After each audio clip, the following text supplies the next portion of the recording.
கோவில்பட்டியில் உலக சிட்டுக்குருவிகள் தினத்தில் குருவிகளுக்கு தீவனம் மற்றும் தண்ணீர் வைத்து சிறப்பாக கொண்டாடப்பட்டது.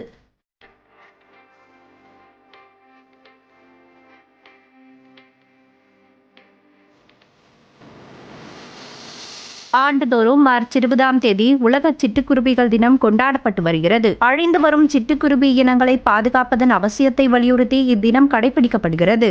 உலக சிட்டுக்குருவிகள் தினத்தை முன்னிட்டு தூத்துக்குடி மாவட்டம் கோவில்பட்டியில் நேதாஜி சுபாஷ் சந்திரபோஸ் நற்பணி இயக்கம் சார்பில் சிறப்பான நிகழ்வு நடைபெற்றது. நகரின் பல்வேறு பகுதிகளில் உள்ள மரக்கிளைகளில் நவதானியங்கள் இட்ட மண் குடுவைகளை அவர்கள் கட்டி வைத்தனர். மேலும் மண் தட்டுகளில் கம்பு, கேழ்வரகு உள்ளிட்ட நவதானியங்கள் மற்றும் தண்ணீர் ஊற்றி வைக்கப்பட்டது.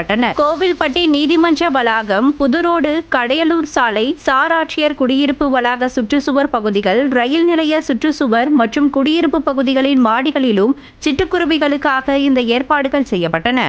வளர்ந்து வரும் நகரங்களில் செல்போன் டவர் அங்கங்கே வச்சிருந்தனால சிட்டுக்குருவி தினம் அழிஞ்சிட்டு வருது. வரும் சந்ததிக்கு சிட்டுக்குருவி படத்தில் தான் காட்ட வேண்டியிருக்கும். அதனால் நாங்கள் நேதாஜி சுபாஷ் சந்திர மக்கள் நல அறக்கட்டளை சார்பாக கோடை காலத்தை முன்னிட்டு சிட்டுக்குருவிகளுக்கு மண்தட்டில் நவதானியமும் தண்ணீரும் வச்சுக்கிட்டு இருக்கோம். இது சிட்டுக்குருவி தினத்துக்கு மட்டும் வைக்காமல் இந்த கோடை காலம் முழுவதும் தொடர்ந்து காலை அதிகாலை எழுந்திரிச்சு தண்ணி நவதானியம் வச்சுக்கிட்டு இருக்கோம். இதே போல் இன்னைக்கு ஒவ்வொரு ஆட்களும் சிட்டுக்குருவியை பாதுகாக்கும் வகையில் உங்கள் வீட்டு மொட்டை மாடியில் பக்கத்தில் மரக்கடைகளில் தண்ணீர் நவதானியம் வச்சு சிட்டுக்குருவியை பாதுகாக்குங்க. மேலும் பெரிய நகரங்களில் பாதாள சாக்கடைங்கிற பேரில் சாக்கடை முடிஞ்சிருக்காங்க, குளம் நீர்நிலை அழிச்சிருக்காங்க. இதனால் தண்ணீர் தேவைக்கு அது அங்கங்கே போகிற மாதிரி இருக்குது, தண்ணி தேடி அலைய வேண்டியிருக்கு.